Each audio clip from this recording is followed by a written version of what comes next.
từ đi nó chỉ tao giờ xếp cũng như đó nhiều khó thì nó học phía chỉ tao chỉ tao thường chỉ tao phải chỉ tao chọn chơi mà bây giờ sẽ sáng lên xì sao bây giờ bấy xuống đâu đó tôi chơi đó lâu rồi giờ bây giờ mùa rau té cái tớ sợ bay chế sợ rồi rơi nữa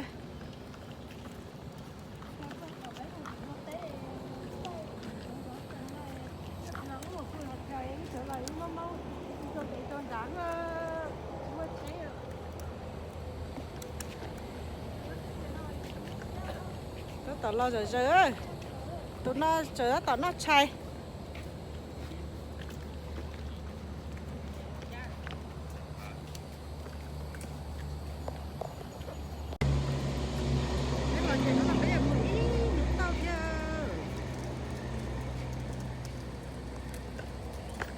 anh này cái tụ kia này cái đấy kia đó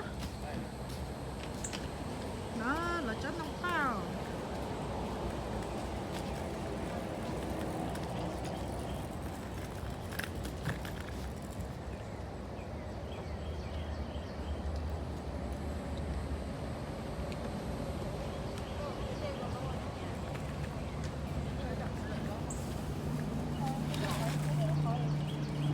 bây giờ mới cho đây lý ta có lý ta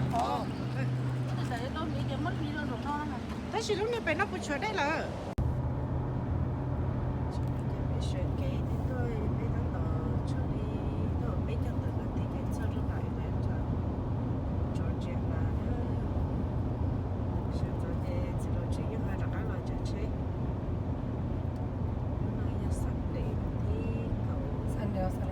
Saturday à? Có gì đâu, nhưng mà nha Saturday mà thì xa lọ, là còn trâu nè. Hả? Cái gì lọ? Nhưng mà nha Saturday mà thì cái gì? Cứ trâu thì ấp hành đừng có thôi. ấp hành đừng có thôi. Sao là hay cơ mấy? Tuổi chị sẽ đến cho ta con.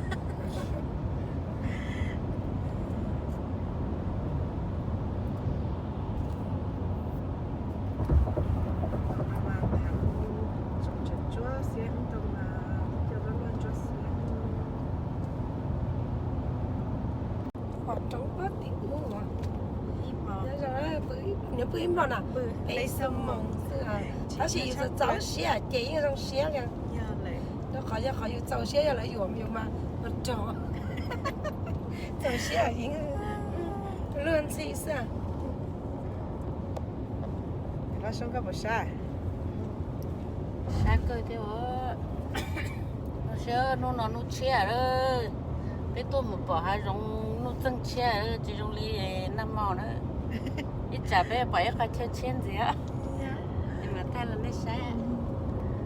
Cho nên nó chỉ chơi trong tóc.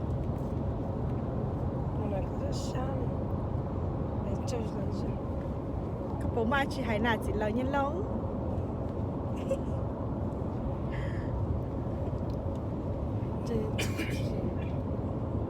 Chị hay luôn nha. Chỉ mới xé là cho có dụng á, bây giờ bây chỉ giàu. Cho con chị tua.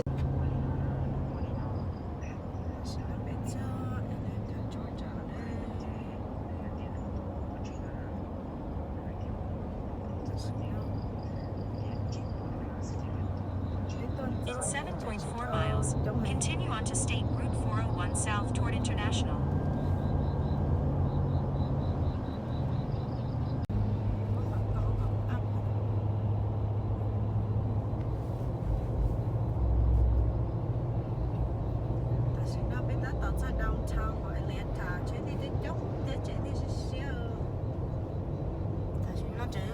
Chỉ tao mất chế, tao thấy giờ mình ra để chỉ tao sợ,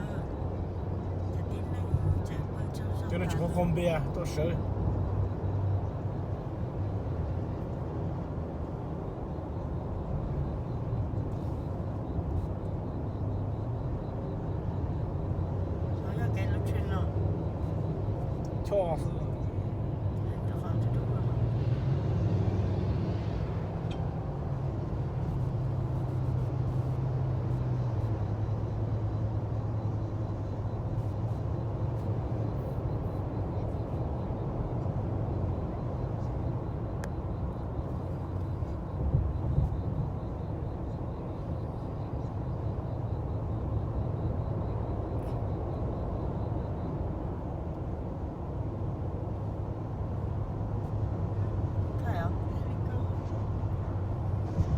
是被叫米嘛，整的蒸呢。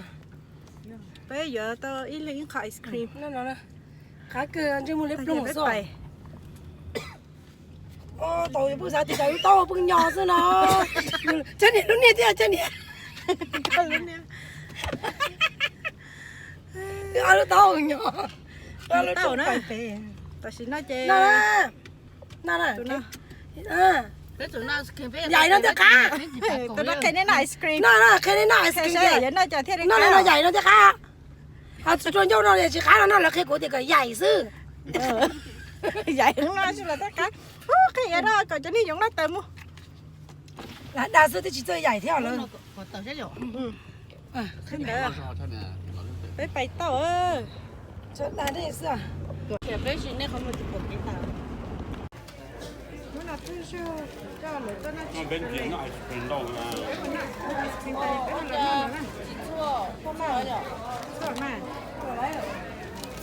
nó này tận chết thì lấy này tận chết tôi lấy lại mà chấm lúc đời cái xin nào thôi rồi tôi nó lá nó nó nào bé bé lại để theo lời chơi bé tôi nào nó bé thiết tôi nào nó là làm cái gì cho nên trong lá nó như nó lá nó rõ ra ha nó có nhận rồi nó mòn đấy gọi chị tàu để chỉ là kiểu trả lời chứ nhá để bẻ khoản mẹ mẹ ai khó bên đây đi giờ đây là chúng nó luôn chia nó phải gửi xưa đúng rồi đó không rồi mình thấy được không đấy nó có lư nó bé nó đấy nó có lư nó đấy con lư ít xui to thôi đấy nó là bé nó là chip phiêu lên nó à nó sẽ có cá à cá sơ tại bé nó ta chè bé mà đi một tơ nhà nó nhớ cái gì cái này bé sao nó chạy bé sao bé sao nó nó rồi tí cho số lọc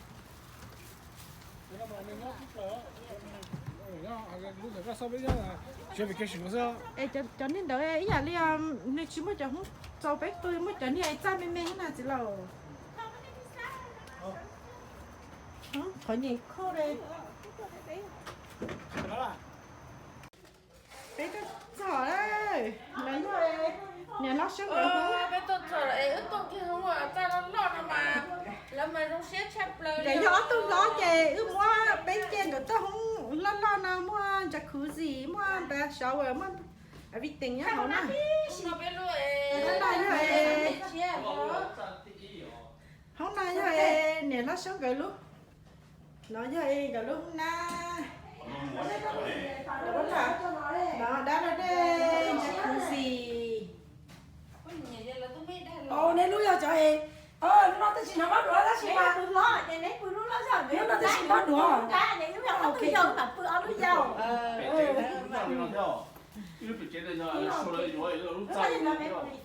dạ đúng rồi không phương nó mà thắt tầng nó cho thắt tầng nó xịt nó nó sống ơi nó nọ nó chồng nó cha hay đấy ha chỉ là nó nọ thay để nó tao sẽ đây chế nó là ít lú đó nó chế đó là giống chế nọ đó nó sống kệ gió tôi nó tôi ngoài to luôn mà không nó to luôn rồi họ sao cái gió tôi do chè mà tôi không ăn cho mua đi nhà cho họ còn cổ cái gì nó cho họ cho thằng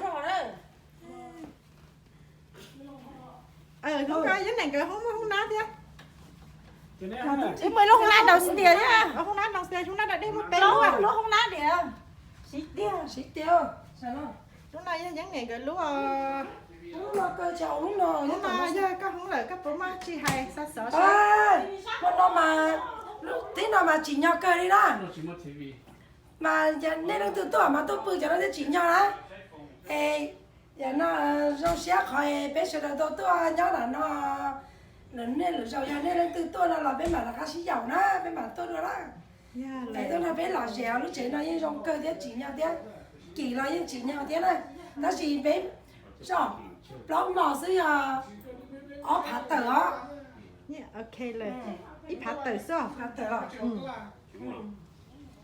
chú khẩu cho cái nào vấn đề không sẽ chọn không mình sẽ không nát cho giờ mình nó mỏ chết lát không rồi sao để nói với lần này giờ của tôi thấy là không Thái kia hổ mà thái con hay đặt quả cái à? nó hơn bài tức bỏ cái lúc trăng này Cú là mấy tệ cú không nhóc á, đặt khẩn nữa. họ tụi nó dỗ còn hơn nó chỉ nói chuyện đó kia đi nó nhóc có tụi À, nữa chắc cú đi trang là nó trò.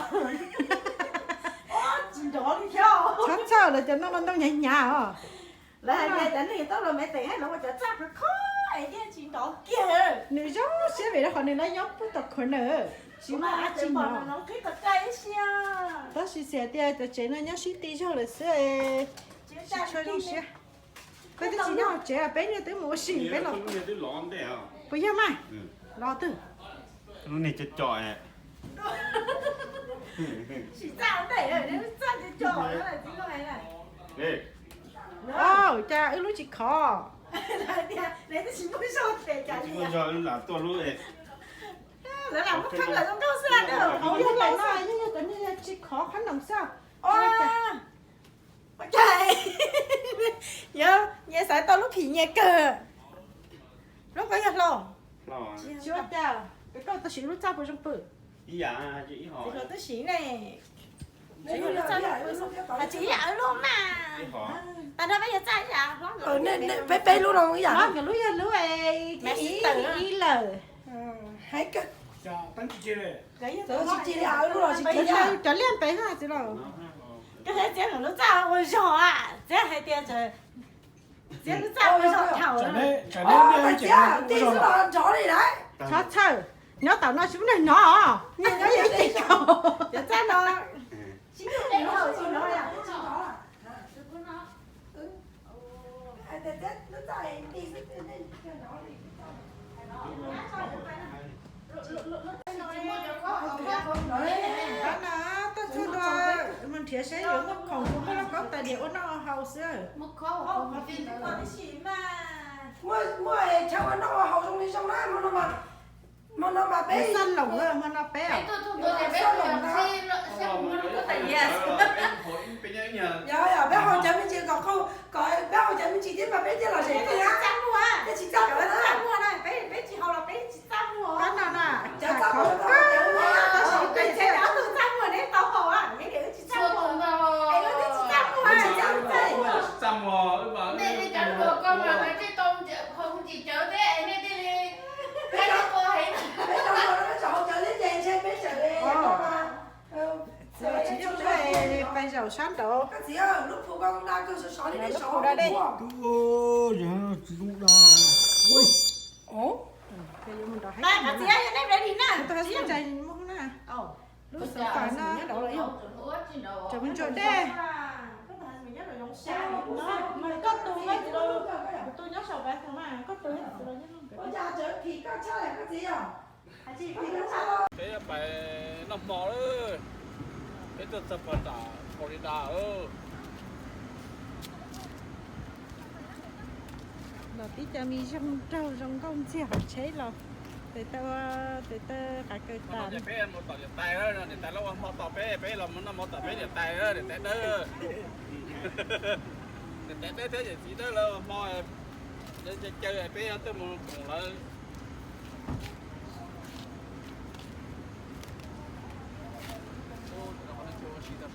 cho xí sát tới biết trong tôi chơi là chắc sẽ sắn to cùng chơi sải sát là phải na chơi lúc này nó mãi nhưng mà cùng là út tiên đó à để chú cá nó sẽ cho chương trình nó chú chơi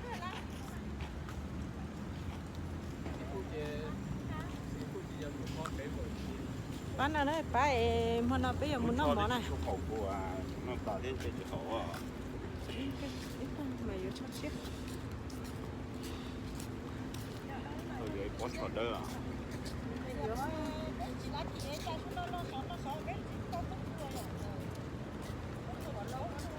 gì lúc nào mà mình bé chỉ non không mà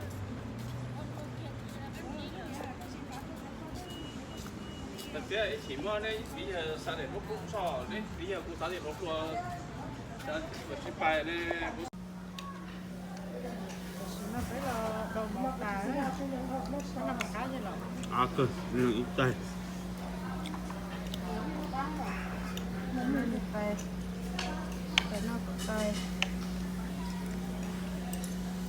nó sống để nó sống theo đi Nên bây giờ cái gì là không phải là chưa cái gì là nó không thể được.